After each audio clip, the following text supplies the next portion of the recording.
Every time. So would it be different? Would it ever be the same no matter how many charts you have? No? Those are functions.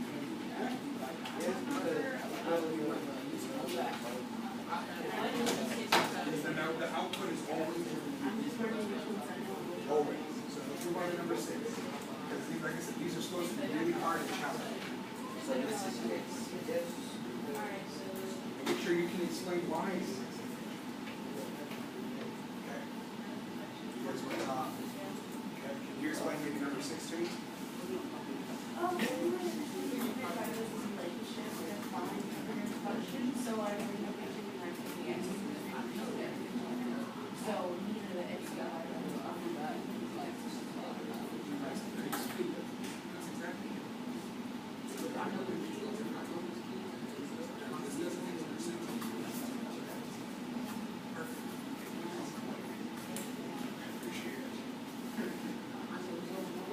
Back here, Lance.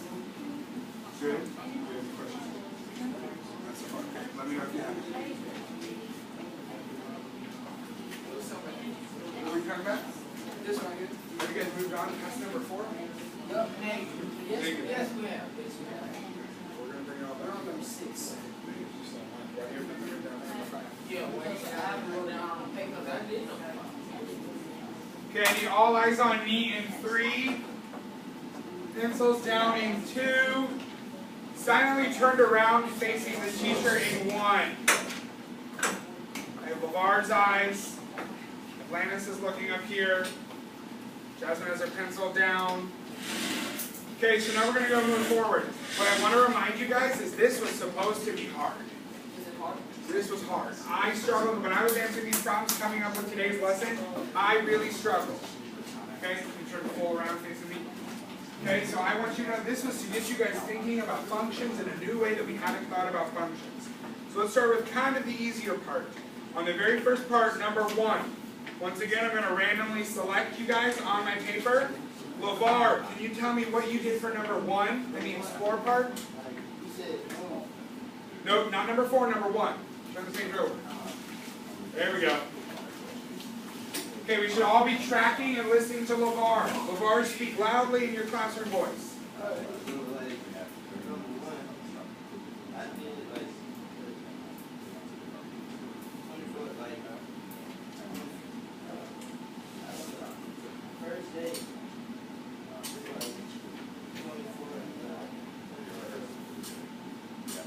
So she started out with 24 books.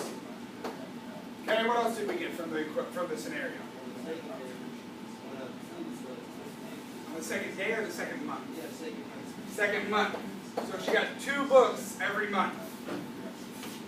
Is there a way we can write an equation from this information right here?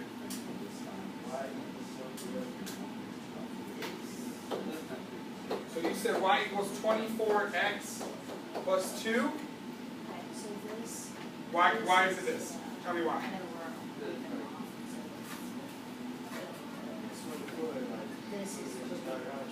Is 24 ever going to change though? Is she ever going to start out with anything but 24? No? So would you have 24 next to the x? No? Okay, is there maybe another way we can write this in an equation? Okay, Atlantis, can we maybe help LeVar out? 24 plus 2x? Can you tell me why it's 24 plus 2x? She goes up each month. So she gets 2 books every month. So the number of months would be your x. And then she always starts out with 24. So now, using my new cool nifty random math, Jasmine, can you tell me how many books you would have after 8 months? We're on number 1. I know we're working on that other project, and I'm okay with that. But when we're full group, let's be working together, okay? For after 8 months, how many books does she have? What? 40? Can you tell me how you got 40? Plus 2x. So what's 2 times 8? So do you put in 8 here? Okay, perfect.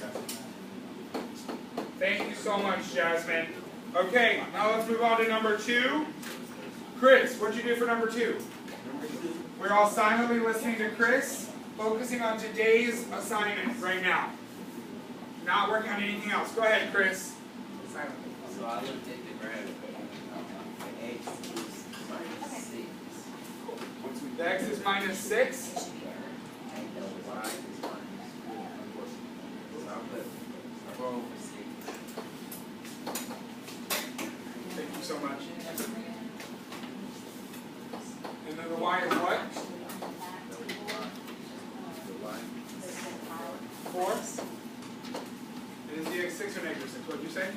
Oh, they're both negative. They're both negative? Oh boy. Okay, so now what you need to find the slope. If you know the change in x is negative 6, and then the change in y is negative 4. What you do next?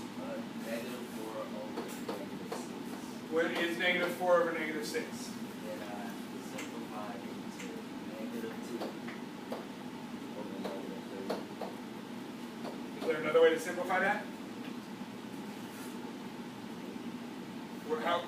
When we're dividing a negative by a negative, what happens? Oh, It becomes a positive, exactly. So the slope is 2 over 3, right? Perfect. So now how can we write an equation if all we have is a table and a slope? Chris, how can we do that? Yep. What are we talking about? If you have an equation, or if you have a slope here, and you have a table of values, how can we write an equation? Okay, y.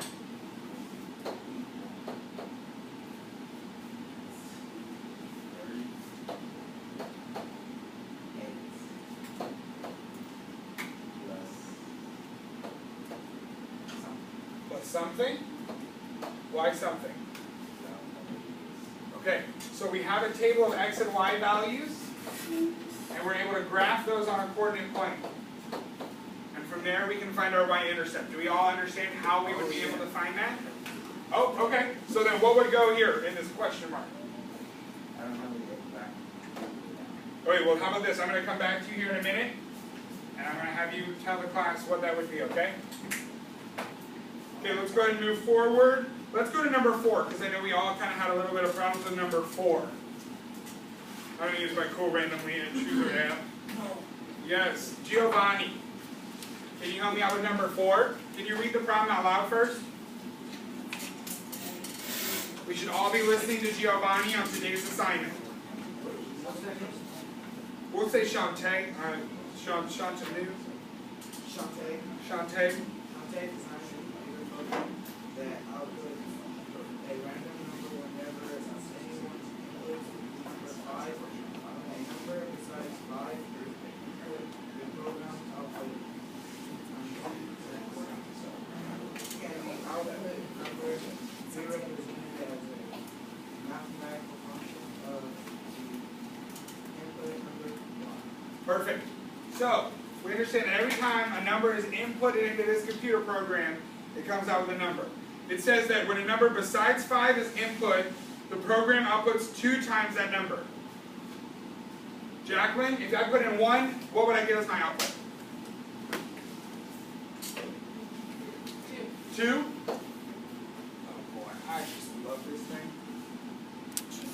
Chris, if I put in 2, what would I get as my output?